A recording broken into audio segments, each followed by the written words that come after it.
Leitura do livro de Ivone Gebara, A Velhice que eu habito. Sobre a autora por ela mesma. Olha o que diz Ivone Gebara. Sou uma andarilha paulistana, professora e aprendiz da vida. Tornei-me andarilha muitos anos atrás. Queria combater pela justiça social, andando pelo mundo.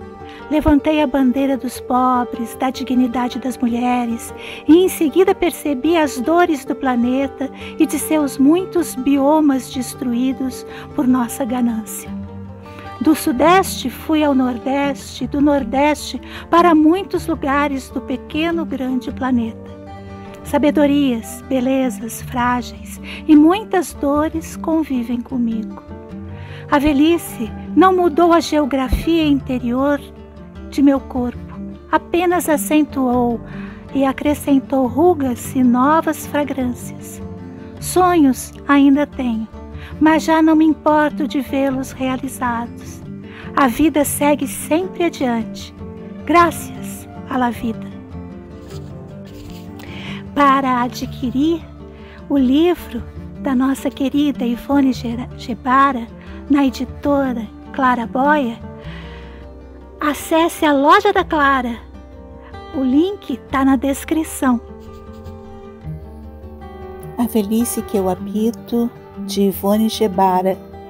Capítulo 5. O esquecimento.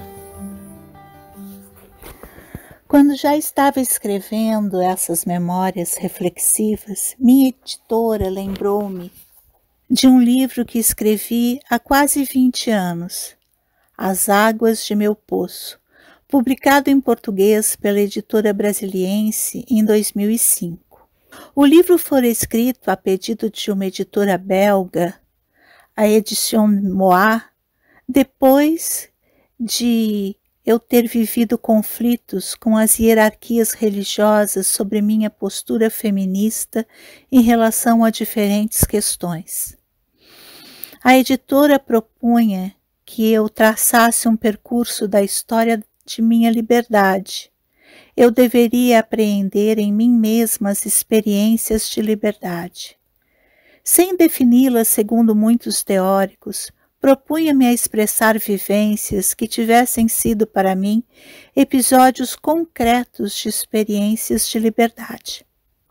Propunha-me a olhar para o concreto da vida para ajudar leitores e leitoras a se reencontrarem nos nomes dos valores que buscamos como liberdade, justiça, igualdade. Essas palavras tornaram-se conceitos universais nos quais entrávamos e nos perdíamos de nossas próprias experiências pessoais. Eram usadas muitas vezes como palavras clichês que impediam reflexões experienciais sobre o que vivíamos e nomeávamos através delas. Hoje, folheei assustada o livro e confesso com espanto que eu, que tinha escrito o que escrevi, não me lembrava mais do que tinha escrito. Nem me lembrava que o prefácio havia sido escrito pelo meu querido professor da Universidade Católica de Louvain, Adolphe Guéchet, membro da Sociedade Teológica Internacional e orientador de minha tese de doutorado em Ciências da Religião. Como pude esquecer? E agora, será que 20 anos depois estou me repetindo? Ou será que estou apenas dando uma nova versão do que já contei? Essas questões tornaram-se um desafio para mim. Além disso, fiquei um pouco preocupada com a imagem de mim mesma, e imagem que poderia ser vista como narcisista e que se repetia agora em mim, convidada a contar-me de novo. Será que recontar-se ou contar-se desde outra perspectiva vale a pena? Creio que temo a palavra narcisismo porque aprendi a usá-la como algo negativo, como algo quase desviante. Narciso, segundo o mito, enamorado de sua própria imagem, só vê o seu reflexo nas águas profundas em que se olha e, tomado assim, dizem que cai, se afoga e morre. Este afogamento do eu no próprio eu é o outro lado da perdição que se manifesta quando só nos espelhamos nos outros, só escrevemos o que os outros já disseram ou que os outros aprovaram. A perdição nos outros é por vezes considerada erudição e conhecimento profundo. Cada frase vem acompanhada de citações bibliográficas que apoiam uma ou outra afirmação ou apenas discutem sua afirmação, e a tal ponto que já não se sabe o que pensa a escritora. O autor ou autora apenas expõe um problema e aprende a agenciar seu pensamento em relação aos pensamentos de outros autores. Tal procedimento sempre me incomodou, pois me afogava nas infindas discussões de justificar as posições tomadas. Não seria essa forma de escrever também narcisista? Aqui, também inevitavelmente eu tenderia a mostrar meus conhecimentos e meu aparato científico, como se costuma dizer nos círculos intelectuais. No fundo, não fugimos de nós mesmos. Somos nosso próprio solo, nossas raízes ficadas na terra maior, regadas pela água dos céus também maior, mas medidas segundo nossas necessidades. Nossa subjetividade múltipla é nossa condição. No programa Roda Viva da TV Cultura, que foi ao ar no dia 6 de setembro de 2021, com a presença da escritora e intelectual Conceição Evaristo, perguntaram-lhe por que não escrevia uma autobiografia e ela respondeu, entre outras coisas, que, em geral, as autobiografias eram narcisistas, mas que talvez, segundo sugestões, pudesse escrever algumas memórias. Mais uma vez, quase temi Narciso em mim. E nesse medo percebi que todos os nossos textos, mesmo se forem romances policiais ou descrições de doenças, envolvem meu eu, minha circunstância, meu olhar do mundo. Mesmo quando meu aparato científico aparece mais do que meu pensamento próprio, não fujo do sujeito que sou. A objetividade é sempre, embora em diferentes medidas, marcada por nossa subjetividade. Por isso, gostaria de não ter medo de Narciso, não ter medo do que se revela e se constrange porque se revela. Não ter medo do eu que mostra seu solo poético, suas dores e suas expectativas em relação à vida e em especial na velhice. Seriam também narcisistas os sambas, as canções, as sinfonias? Cada narciso está em e reflete outros tantos que se encontram e se desencontram nele. Porque hierarquizar a tal ponto os saberes? Por que classificar, temer e julgar? Acho que quem revela o pedaço perdido de mim, como Chico Buarque, dá coragem para que eu fale também de meu pedaço perdido. Creio que o viver e não ter vergonha de ser feliz, canta também em mim, talvez em um outro ritmo e outra circunstância. A poesia ressoa, ecoa em nossa individualidade, fala com ela, vive nelas. A poesia me nutre na individualidade da rima dos poetas e poetisas que reverbera em mim. Não quero ter medo de Narciso, porque não permitirei que ele se afogue em mim mesmo. Narciso morto já não é Narciso. Narciso sem as águas que o espelham, sem os outros, não é Narciso. Não quero ter medo de Narciso, pois sou e não posso deixar de sê-lo de muitas maneiras. De fato, estou velha e conto de novo o que já contei, mas agora de outro lugar e de um outro jeito e de um outro tempo.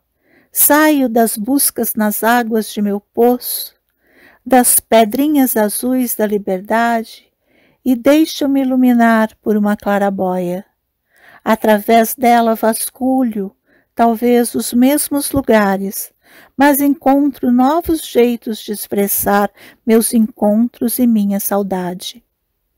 Encontro agora outras peças empoeiradas, outros cantos escondidos que há 20 anos não me apareciam como significativos. Ousarei olhá-los de novo? Ousarei partilhá-los dentro dos limites de minhas palavras? Gostaria de dizer sim, mesmo com um grande risco de repetir-me. E se assim for, perdoe-me, é coisa de velha. Capítulo 6. As amizades da alma. Quem me despertou nesta outra manhã foi uma brisa suave misturada de luz provinda da claraboia. Uma luz indiscreta iluminou uma parte de mim e me fez emergir a presença de muitas pessoas em minha memória. Eram as minhas grandes amizades, aquelas que fizeram parte de minha vida privada em diferentes períodos de minha história. Todas vinham desfilando uma a uma, sem cronologia exata no palco de minha memória. Senti-me muito contente com a invasão afetiva inesperada e deixei-me levar por ela, preenchida por uma imensa gratidão. De fato, minhas amizades são lindas. Com elas, partilhei preocupações, planos, dúvidas, medos e celebrei a vida em torno de uma mesa. Entre mulheres e homens, conto umas 20 amizades da alma. O número não é preciso, mas aproximado, talvez para mais. As grandes amizades, exprimindo-me numa linguagem poética e talvez até meio religiosa, são as amizades da alma. Amizades da alma são as que permitem a exposição de seus demônios, de seus anjos, dos infernos e céus de seus desejos, de sua história feliz ou atribulada naquele momento exato. Amizades da alma, porque a alma é o lugar secreto de nossa intimidade, onde nossa força vital aparece em suas contradições, paradoxos, misturas. Alma como um sopro vital, como palavra para expressar a intimidade que dá suporte à nossa exterioridade. Alma pura, impura, cheia, vazia, mortal e imortal. Alma misturada em nossas misturas corporais mais diversas. Alma tão nossa, tão interior, que às vezes nem conseguimos ter acesso a ela. As amigas da alma sem julgar, sem te impedir de ser o que está sendo, te ouvem, te dão a mão como se fosse uma corda segura e terna entrega como apoio. As amizades da alma são uma espécime especial de amigas e amigos, aqueles que ficam habitando todo o tempo da tua vida, mesmo quando já não estão por perto. Dão uma substância especial à palavra amizade, tão vulgarizada em tempos atuais. Dão uma densidade sublime aos encontros do passado e do presente que marcaram a vida e agora voltam em forma de ação de graças. A tênue luz proporcionada pela minha claraboia me fez ver de novo os rostos de cada uma. E enquanto se mostravam em meu pensamento e eu lembrava delas em doce reminiscências, veio-me à mente o verbo conter. Foi isso que senti de especial nessas amizades, além de ternura recíproca. Eu podia conter suas vidas e elas, por sua vez, ao conter na minha, me continham.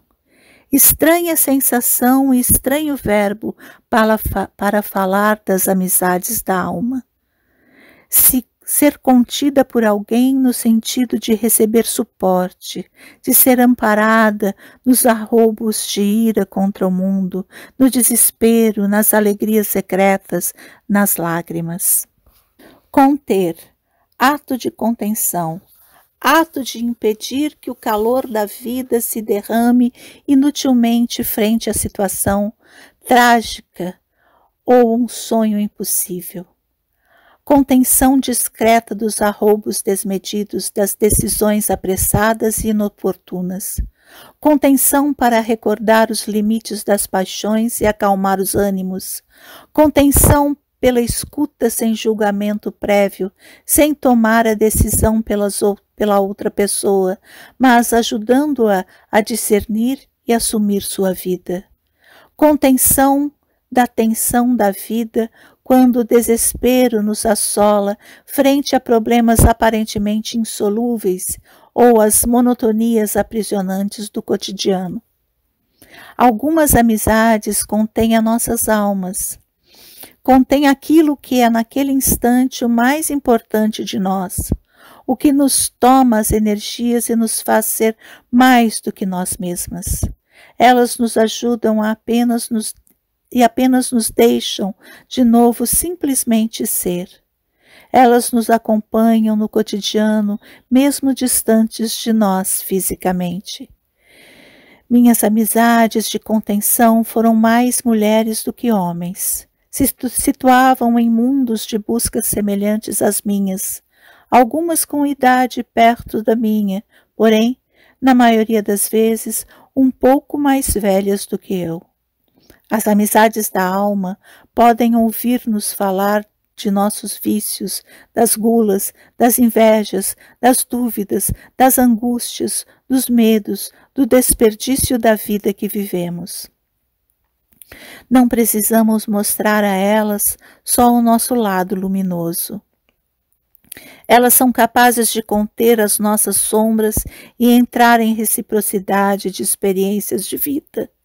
Não nos julgam mesmo quando discordam ou quando nos fazem perguntas e propõem veredas em vista de possíveis mudanças. Nos reconhecem e nos valorizam como somos sem esperar que sejamos diferentes. As amizades da alma não se tornam proprietárias de nós, não nos controlam para que sejamos o que querem, mas para que sejamos o que somos. Não temem perder-nos e nós não tememos perdê-las e por isso não nos fazemos concessões mentirosas. Minhas amizades da alma desfilaram em minha mente sob a luz matinal de minha claraboia. A maioria delas já não vive mais nesta história. Vivem em mim, em estado de ternura e gratidão. Pude revê-las em memória naquela manhã e agradecer à vida por tê-las posto em meu caminho e por me permitirem ser o que ainda sou. Acho que fui também para elas, ou para algumas delas, amiga da alma. Há outras amizades que chamo de amizades de passagem. Não deixam de ser importantes, porém, não deixam rastros profundos. Atravessam nossa vida por uns tempos e desaparecem. Nelas incluo as amizades tecidas em muitos movimentos sociais, no feminismo, nas instituições religiosas, nos congressos e encontros nacionais e internacionais.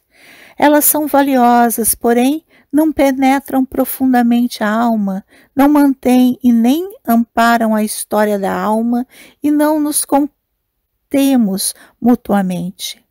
Chegamos a desconhecer nossa intimidade e só conhecer posturas sociais, posicionamentos políticos, ideais, argumentos e reflexões comuns. Muitas vezes, a mediação dessas amizades de passagem é institucional na medida em que são movimentos sociais comuns que nos unem. Tem sua importância porque com elas formamos um corpo social capaz de fazer frente a outros que parecem nocivos.